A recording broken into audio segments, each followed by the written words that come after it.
Hello, everyone, and welcome to the latest Friday episode of At the Coalface Live for today, 25th of February, 2022.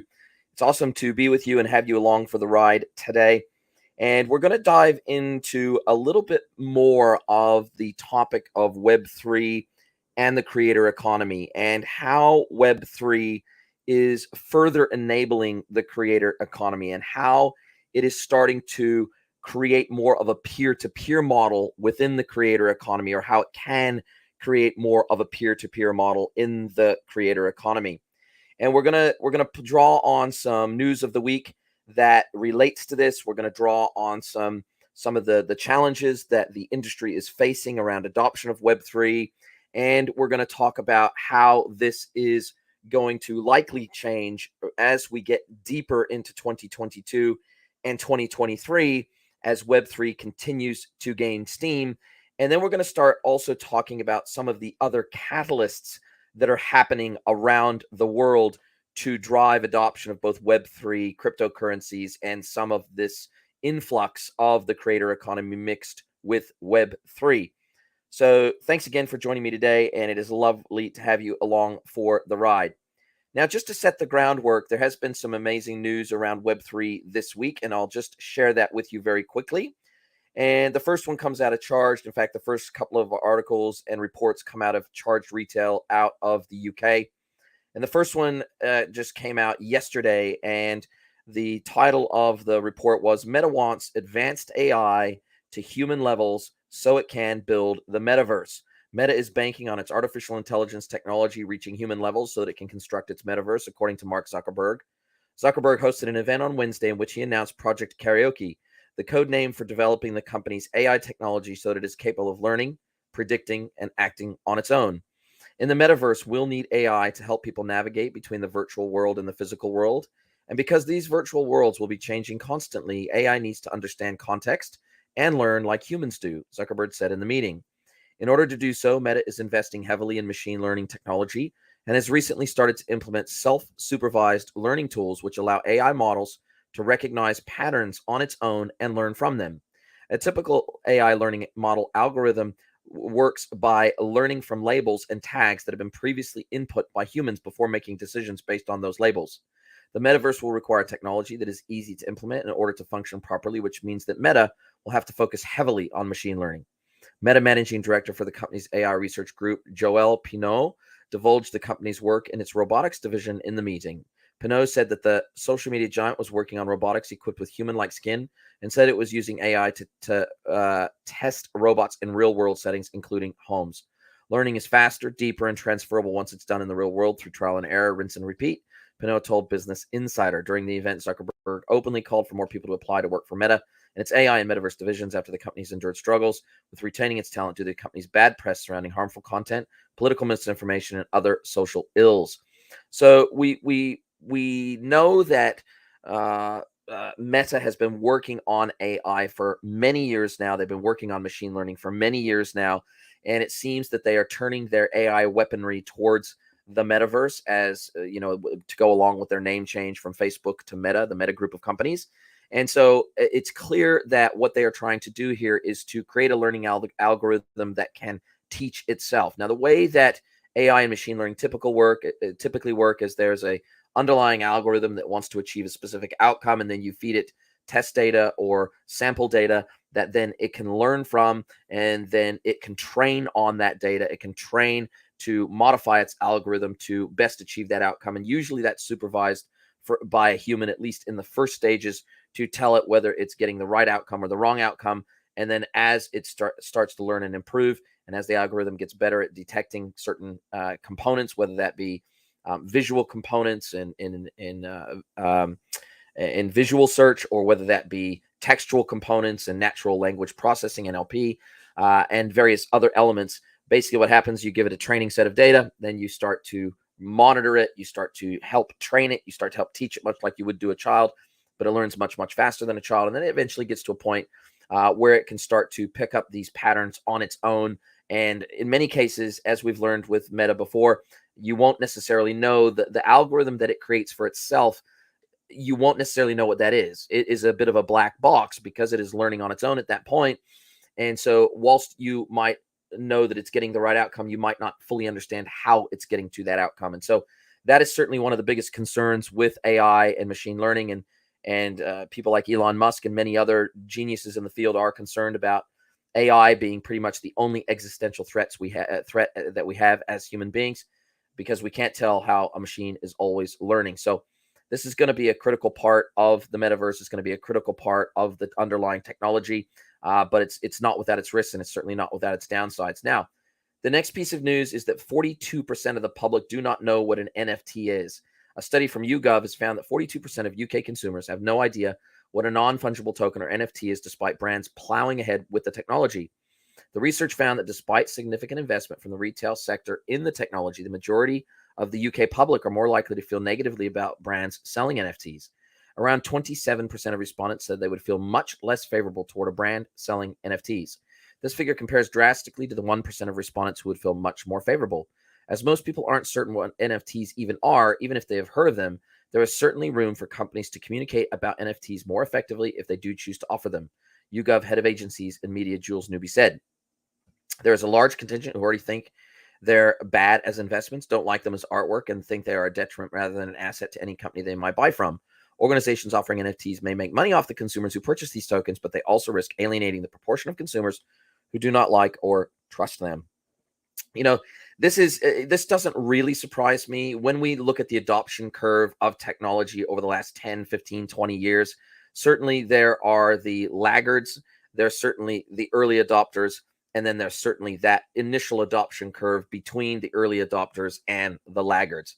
And what we've seen is that that gap of time between the early adopters and the laggards is compressing. So if we think about the early days of the internet and the extreme number of years it took for the internet to really take off from the early 90s and late 80s until really when we think about Windows 98 being really the first beginning of the consumer internet becoming commonly available to anybody with a computer, we're looking at around a 10-year gap there. But then when we start thinking about things like smartphones, when we start thinking about things like social media, the adoption timelines for those newer technologies shrunk massively. So we had social media that was adopted very, very fast. If you look at the very early social media platforms, within 2 to 3 years, they had gone global and they were massively adopted. When we look at smart devices, particularly smartphones, even though the first generation of smartphones were very, very clunky, not very user friendly, we still saw radical adoption rates. We saw, with the original iPhone, we saw, a 2 or 3 year window there where, almost no one had a smartphone. And then within 2 to 3 years, especially all of the early adopters in a specific market had a smartphone. And then obviously what we saw when Android came along and it brought down the average cost of a smartphone, a good quality smartphone, brought that down dramatically in cost. Then the adoption rate again took a massive jump up and went through the roof. So we saw the death of Microsoft's own operating system. We saw the death of Nokia's operating system. And we kind of came down to these two massive winners in the space, right? But what we did see right from the very start of smartphone technology is radical, almost through the roof adoption rates as the killer apps came to those devices. And the killer app really was internet on the phone that was actually usable, browsers on a phone that were actually usable. So what we're seeing is that people saying, oh, I'm too afraid of, I remember the discussion that people were having when smartphones first came out. Oh, I'll never need a smartphone. I only need to make phone calls with my phone. I only need to do texts with my phone. I don't need to have a browser on my phone. I'll just wait till I get home to my laptop or my computer.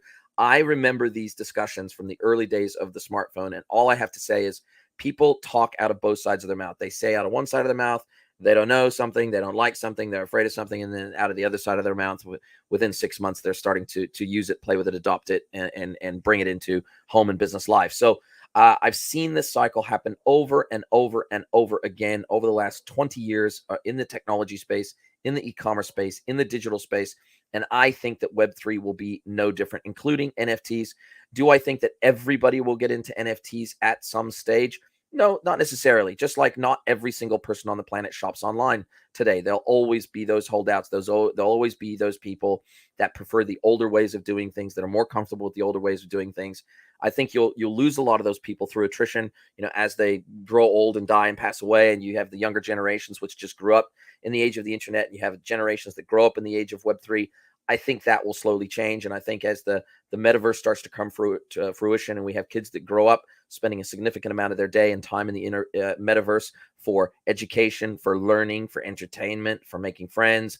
It becomes the new form of social media in the metaverse. And so I think we're going to see, once we get into a full generation that is using the metaverse from the time that they really become cognizant of the world around them, just like kids today. You can see kids as early as 3, 4, 5 years old. Parents are putting, tablets in their hands to to not only babysit them but also to train them and teach them and educate them with learning games and learning tools. So I think all I can say is never say never, because whilst human beings like to say certain things, that they'll never do certain things, they oftentimes end up doing exactly those things. So I think that whilst NFTs are still in their very, very early days in terms of adoption, in terms of understanding, in terms of the infrastructure to allow the buying, selling, and trading of NFTs, minting of NFTs, and also getting NFTs integrated into the wider marketplace and making them part of e-commerce, making them part of the omni-channel experience, bridging that gap between the online and the offline, that is going to take time.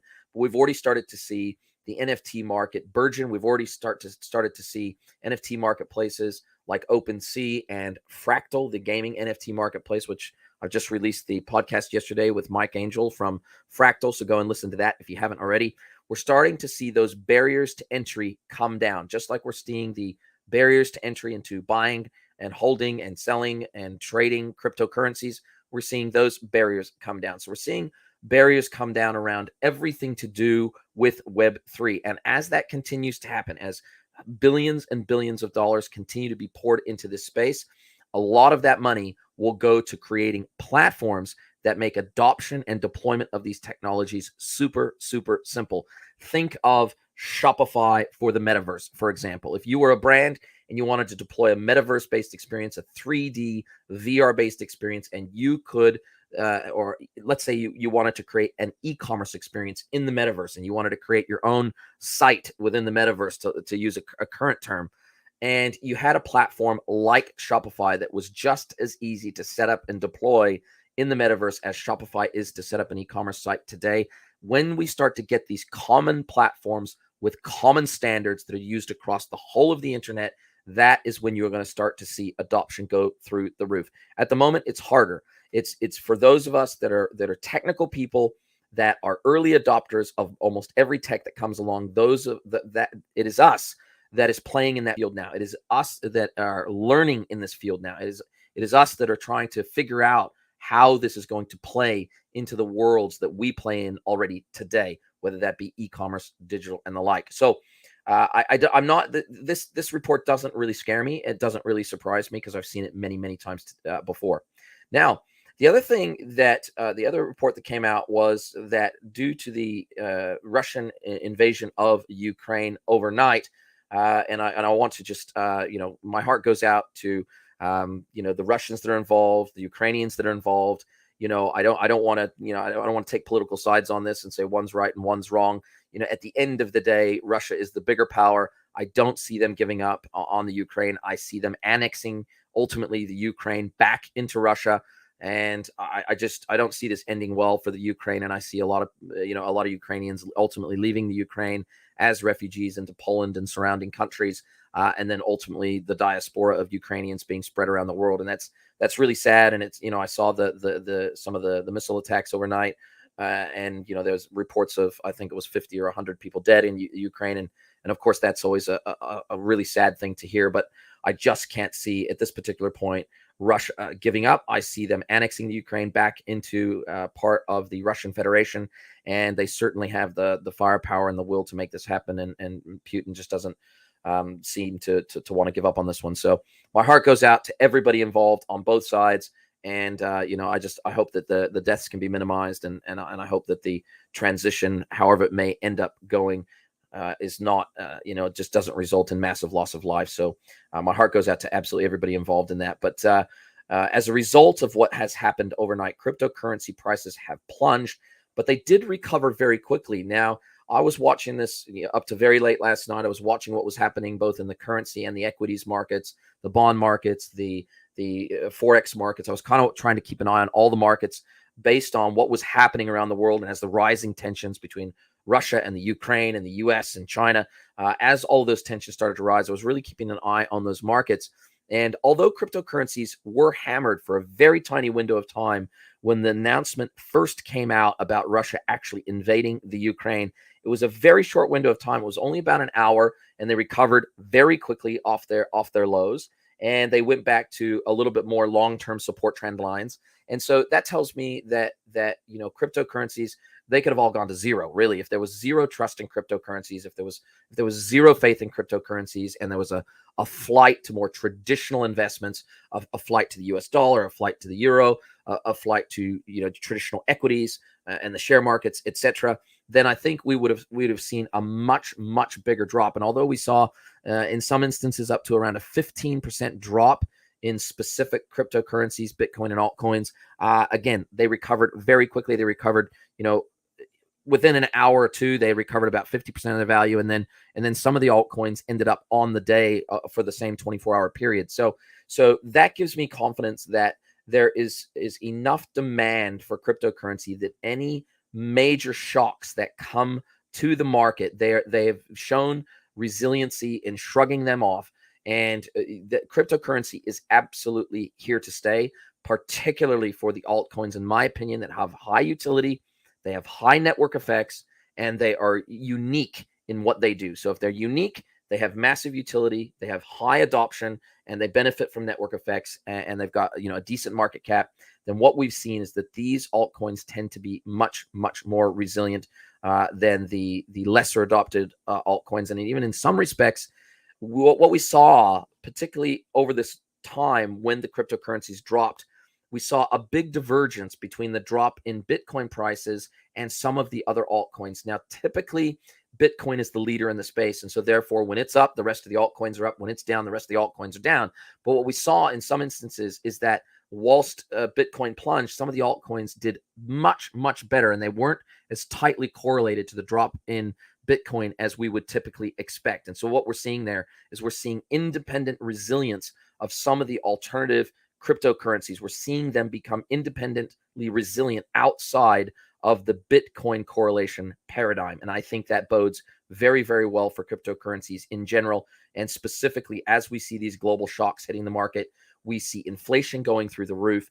And oddly enough, what we're seeing, and this was a couple of other reports that I read over this past week, when we see governments like the Canadian government and the Canadian central bank starting to confiscate, starting to freeze bank accounts of the protesters in Ottawa, and even freezing the bank accounts of anyone that they caught donating, and this was even in the early days of the protests, that when the central bank and the individual banks in Canada found that individual account holders had donated to the early days of the protest to the GoFundMe and then the follow-up platform, they passed a law, and they could retrospectively freeze bank accounts of anyone that participated in or contributed to those protests. Absolutely, in my opinion, disgusting behavior by the Canadian government, disgusting behavior by the central bank, absolutely shocking.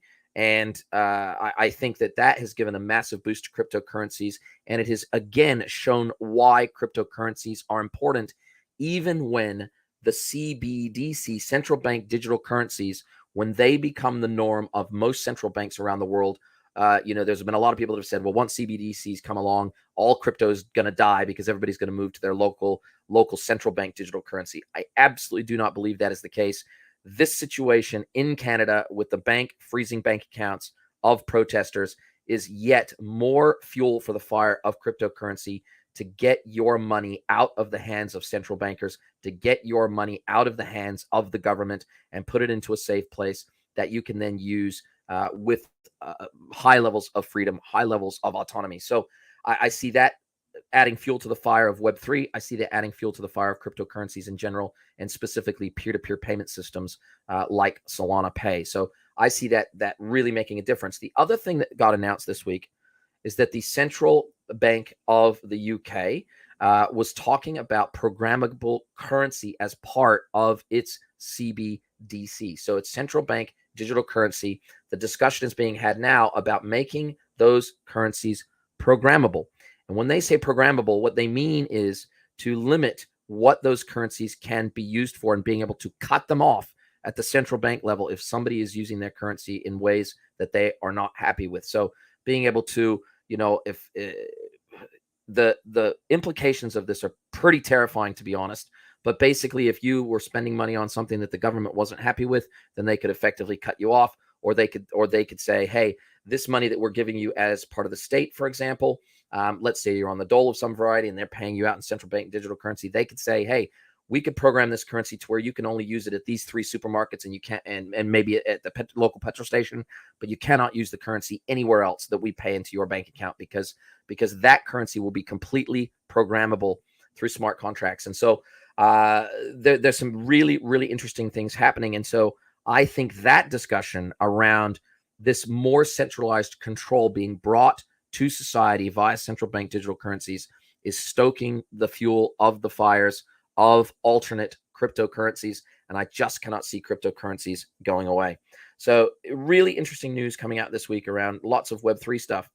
Now, what got me thinking about the impact on the creator economy here was the centralization that we are seeing and have seen over the last decade of creator platforms, or creator-friendly platforms, shall we say, doing the dirty on creators. We have Facebook, we have YouTube, we have many social platforms. We have Spotify, we have many other platforms either outright censoring a ton of content off their platform if you're saying something that goes against the standard narrative or goes against what they what their minders of those platforms decide you can say or do on those platforms. So we have extreme censorship happening around the world across these platforms. Plus, we have a pitiful tiny percentage of the profits that come from creator content on these platforms.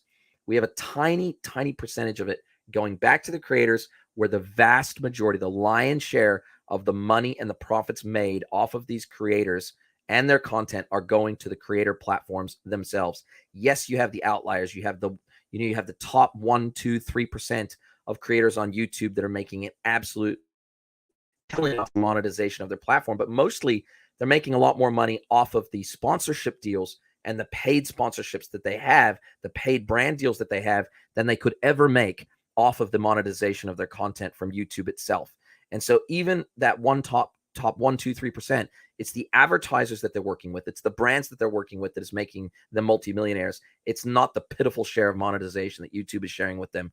We're seeing the same thing with Spotify, where they're sharing 1, 2, 3 cents a play with the artists. And going along with this idea that creators around the world are feeling increasingly slighted by the platforms that they're putting out their content onto, they're actually creating all of the value in those platforms to begin with.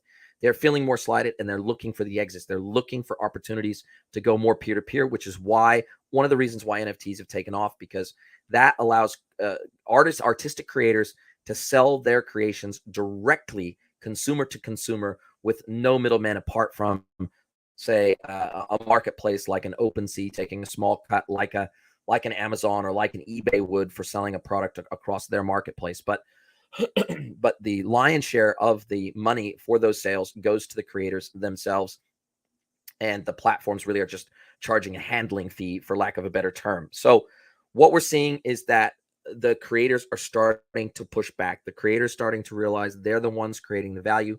They're the ones bringing the value to those platforms, not the other way around. Yes, those platforms are exposing them to a potentially bigger audience, but as brands learned with Facebook, Facebook was charging people to advertise on the platform to secure an audience, and then all of a sudden they pulled the rug out from underneath that audience, and then the traffic, they all of a sudden had to start to pay again for those people that were following them and chose to opt in to follow them. Then they had to pay again as the organic penetration. It used to be if you had a follower, then they would see everything that you put out. And then Facebook wound that back.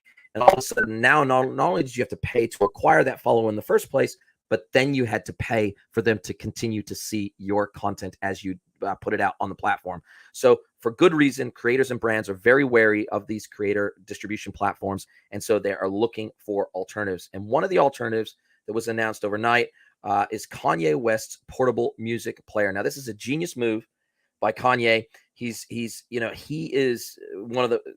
absolute creative genius, but he also is very, very good at business, and he's very, very smart at unlocking himself and unshackling himself from the allegiance and the dependence on these platforms like Spotify, and doing something completely outside the box. And so he's released a Bluetooth speaker, a Bluetooth speaker that has his new album Donda 2 preloaded on it. It looks like almost like a Simon Says disc, almost like a it's almost like a very small Google Home speaker is really what it looks like, combined with a Simon Says thing with lights on it. So anyways, the report came out of Tech Radar, and this came out yesterday. STEM player, everything you need to know about Kanye West's portable music player. Kanye West has never been one to do things by the book.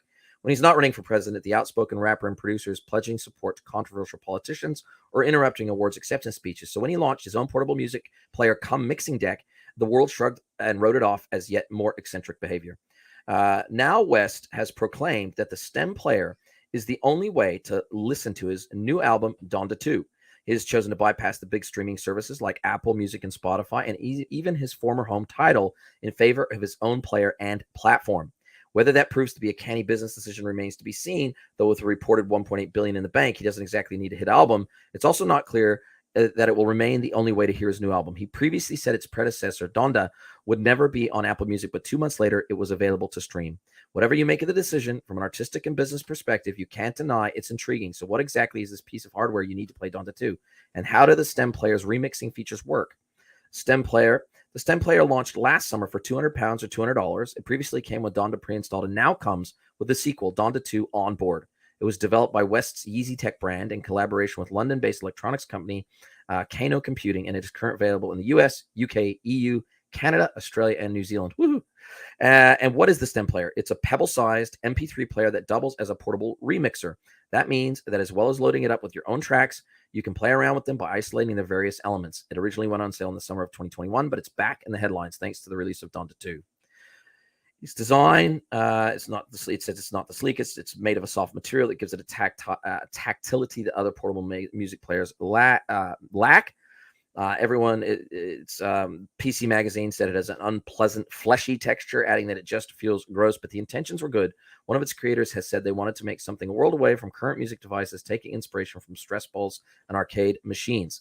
Now, it's obviously doing pretty bloody well, because according to West, 6,000 STEM players were sold in a 24-hour period last week alone, earning around £1.2 million. Now, when we think about the perhaps $1 or $2 that an artist you would typically make off of selling an album, and if they sell 1 million albums, they might make a couple $1 million. Well, here's a guy selling a very expensive $200 music player and making $1.2 million in revenue in one day. So now, obviously, not everyone has the same reach and the same demand as Kanye, nor are they perhaps as eccentric and stand out. But what it does tell me is that the creators of the world, particularly the ones that have found success somewhere, anywhere in their craft, doing their craft, performing their craft, they are looking for new ways to go direct to consumer, whilst bypassing the gatekeepers in the industry, the people that would like to clip the ticket on their work as part of their platform play. So obviously, Kanye is going, well, why would I take 1, 2, 3 cents a play on Spotify when I can sell this music player preloaded with my new album for $200? I keep probably the lion's share of the profit. Maybe it's 75% of the profit, 80% of the profit. And I know I've already got, I can market directly to my fans, and I can put it out across every social media channel, and it's going to go apeshit, basically. And so what we're seeing here is we're seeing a major move by creators to establish direct to consumer sales models and marketing models with their audience. Now, what Web3 will allow them to continue to do is to decentralize that model, and it will allow them to create new forms of expression, new mediums of expression, and new ways to monetize those creative artistic endeavors with their audience. So I can only see an opportunity for Web3 to continue to take off as part of the creator economy. I don't think it's gonna completely displace all of the other distribution channels of content. Certainly not overnight, but I certainly think this allows brands and individuals that are creative producers of things that the world wants to consume.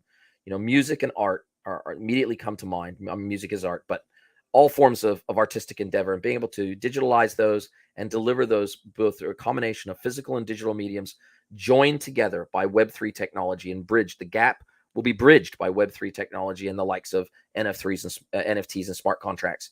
And so, and then obviously peer-to-peer sales and selling and transferring money that happens almost instantly via the blockchain and cryptocurrency. This is going to further take away power from the gatekeepers of finance around the world, and the central banks around the world, and the traditional gatekeepers of being able to even transfer money across countries and across currencies. All of this is slowly being burnt to the ground with these new decentralized technologies. So that's my perspective. That is my take. I would love your take on what you see as the benefit of Web3 and its underlying technologies for the creator economy, and helping creators reduce their reliance on gatekeepers across financial, commercial, and platform technology and distribution technology more than anything else. How do you see this playing out over the next 1 to 3 years as part of the overall creator economy? Thank you very much for listening. Thank you very much for spending time with me. It's awesome to be here with you. Look forward to being here with you next Friday as well. Have a fantastic weekend. Chat soon. Cheers, guys.